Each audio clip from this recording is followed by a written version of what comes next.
So, guys, let's talk about the Iraqi Stars League, a football league that's actually backed by La Liga, as you see here, guys, in Iraq. Now, guys, before we get into that, guys, let's talk about how Iraq football was before La Liga came into Iraq. Now, guys, football in Iraq was in chaos and was pretty much unorganized. After the invasion, the US invasion, football, it was pretty hard to kick off football back into Iraq because there were about there were about many attempts to reinstate football back into Iraq after the invasion. But currently, due to the security issues and that, it was pretty hard until the '04 and 5 season. That's where football would come back to Iraq. Now, the league would be divided basically into groups. Iraq was actually divided into four groups. Now, it would be divided into North, the South, the Central, and Trades group, with the top three qualifying for the elite stage. After the regional stage came to the elite stage, which would actually be a group stage, but would actually be of three clubs. A group would have three clubs in it. The top team in the group would qualify for the semifinals, which was also called the golden stage. Now, guys, the first edition of this league would actually be won by Al Quwa Al Juwayah, a team that is pretty well known in Iraq football and Asian football. This year is actually the same team that actually won the AFC Cup three times straight, from 2016 to 2018. And the AFC Cup, guys, if you don't know what I'm talking about, it's pretty much the Asian equivalent of the UEFA Europa League, but in Asia. Now, guys, back to the league. The league would kick off again with the same format the next season, and the winner of that would actually be Al Zawra. Now, guys, the 2007 season would see a new face in a new club competing for titles and competing for trophies, and that club would be Erbil. From 2007 to 2009, Erbil would completely dominate the Iraqi league straight, as they won three titles straight and they dominated the league. Now, guys, the 2009 season would actually be the first season where the big four, the top four clubs in Iraq, which were from Baghdad, would actually not be in, they would not be competing for the title.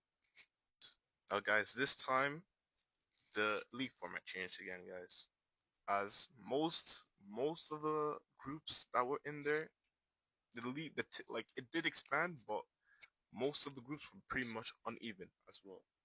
And then we would see Erbil winning again, guys. Now, guys, the 2009-10 season would actually see a new face again, but this time it's a club that is actually currently one of the clubs, the top clubs in Iraq, representing Iraq at the moment, guys. As this season actually won two trophies, and the name is Duhok FC, guys. As this would actually be their only league title to date, as this year they actually won the FA Cup and they won the Gulf Champions League. Now, guys, we come back to the 2010-11 season, where it would actually be called the league would actually be called the Iraqi Elite, guys. And in this case, Al Zara wins a title, guys, with basically the same format. The North, South, etc., etc. You get what I mean. The 2011 and 12 season would pose a big change, guys. The Iraqi League would actually go back to a double round robin, a one league, one table format, and the playoffs, the golden stage, that would be excluded, and the league would return back to a one state, like a one group league. And that edition was won by Erbil again, the top team at that time. But that itself would not last long, because in 2014, war came back to Iraq, and with security issues again, it was pretty hard to kick off football in Iraq again.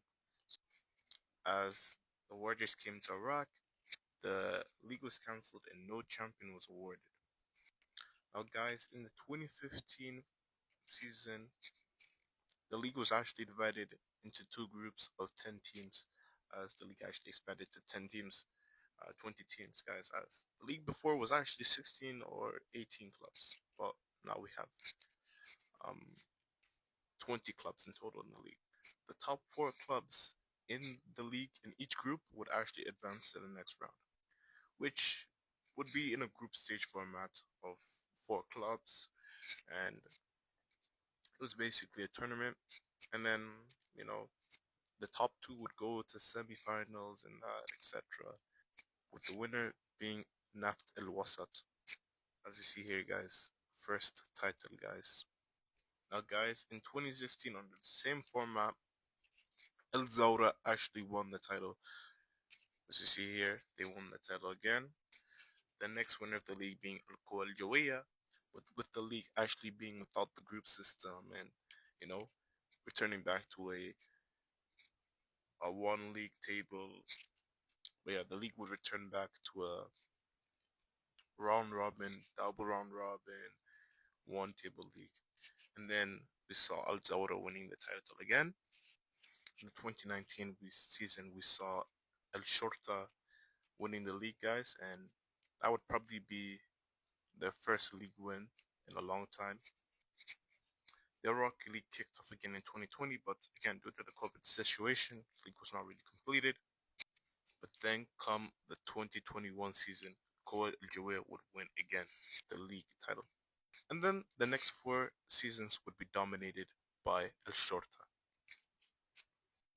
Now, guys, it'll be around 2023 that Laliga and the Iraqi FA and the government would actually announce a deal which La Liga would actually help the Iraqi Stars League in the process of being a professional league, as the league before was pretty much a semi-pro league.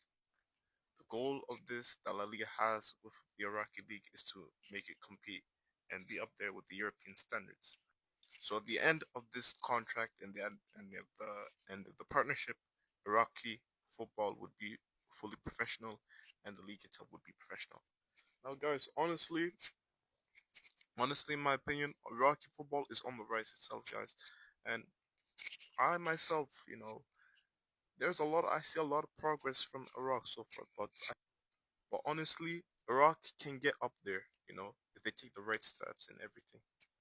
But yeah, honestly, I can't wait to see how this goes on, how this rolls out in the future, guys. Now, guys, if you want me to go on to the clubs and everything, we can do that. But that would be for another time.